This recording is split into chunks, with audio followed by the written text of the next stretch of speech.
Subscribe करें हमारे YouTube channel साधना gold को और पाएं वीडियोस सबसे पहले। बेल आइकन दबाना ना भूलें। दक्ष के चरित्र से हमें क्या शिक्षा मिलती है? दक्ष के चरित्र से हमें कई शिक्षा मिलती हैं। पहली शिक्षा दक्ष के चरित्र से हमें ये मिलती है कि हमारी यज्ञ का संकल्प यदि अच्छा रहेगा तभी वो यज्ञ सफल हो सकती है। और हे समस्त क्षेत्रवासियों, आपके यहाँ ये जो 100 कुंडी विलक्षण महाचंडी महायज्ञ हो रहा है, इस यज्ञ का संकल्प सर्वे भवन्तु सुखिनः, सर्वे सन्तु निरामयाः, सर्वे भद्राणि पश्यन्तु, माँ कश्चित् दुख भाग भवेत्।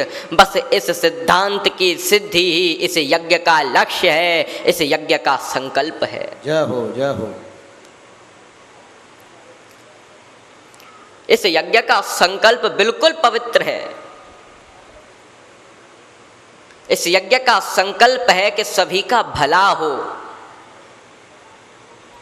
तो जब तक हमारी यज्ञ का संकल्प अच्छा नहीं रहेगा तब तक वो यज्ञ सफल नहीं हो सकती है। ये पहली शिक्षा दक्ष के चरित्र से हमें मिलती है।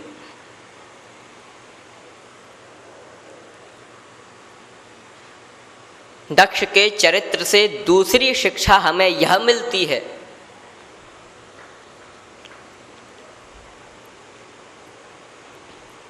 कि अगर कोई बेटी किसी कारणवश अपने पति से लड़ झगड़कर अपने पिता के पास आई हो तो पिता का यह फर्ज होता है कि दोनों को जोड़ने का प्रयास करें, समझा बुझाकर जोड़ने का प्रयास करें, तोड़ने का नहीं। क्यों? क्योंकि विवाह के बाद भी, शादी के बाद भी बेटी को अपने पिता पर पूर्ण विश्वास होता है कि चाहे कुछ भी हो जाए लेकिन मेरा पिता हर परिस्थिति में मेरे साथ खड़ा रहेगा, मेरा पिता किसी भी परिस्थिति में मुझे अकेला नहीं छोड़ेगा।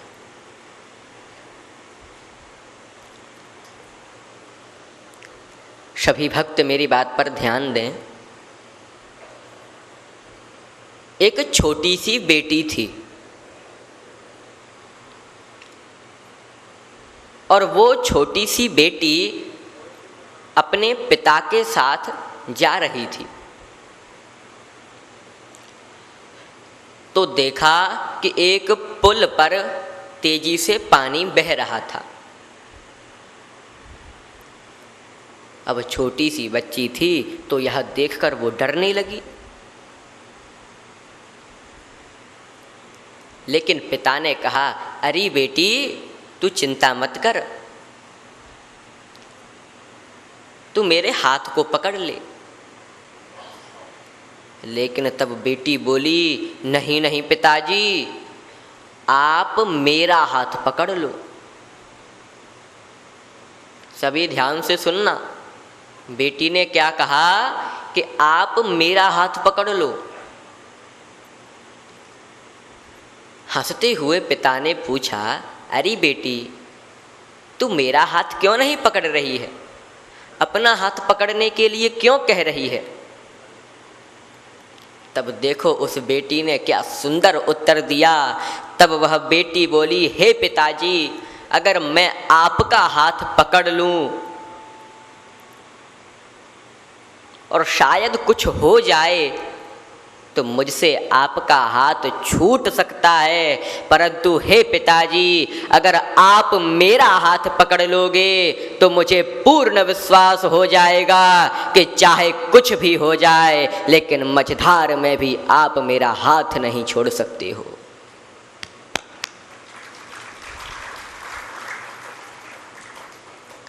विवाह के बाद भी अपनी बेटी को अपने पिता पर पूर्ण विश्वास होता है।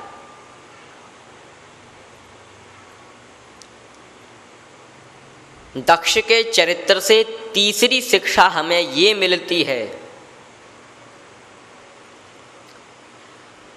कि हम सम्मान लेना ही लेना ना सीखें।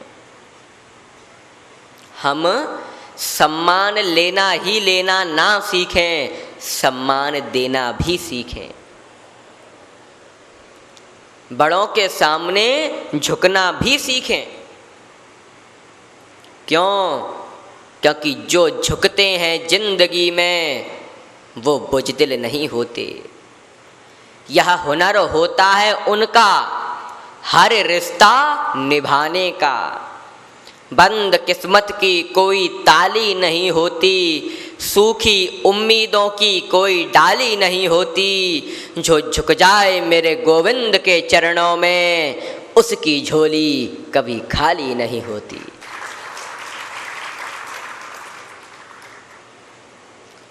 तो हम सम्मान लेना ही लेना ना सीखें, अपितु सम्मान देना भी सीखें।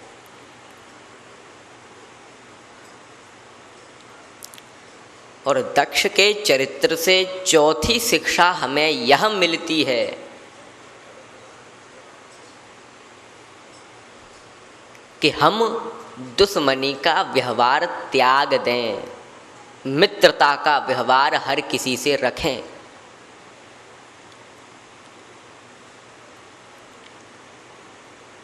क्योंकि शत्रुता रखने से कोई लाभ नहीं है। अब जैसे मान के चलिए कि आप रास्ते पर जा रहे हैं और सामने से आपका कोई शत्रु आ रहा है, तो आप मुंह फेर कर इधर से निकल जाओगे, वो मुंह फेर कर उधर से निकल जाएगा। सिवाय नफरत के कुछ मिला? नहीं मिला।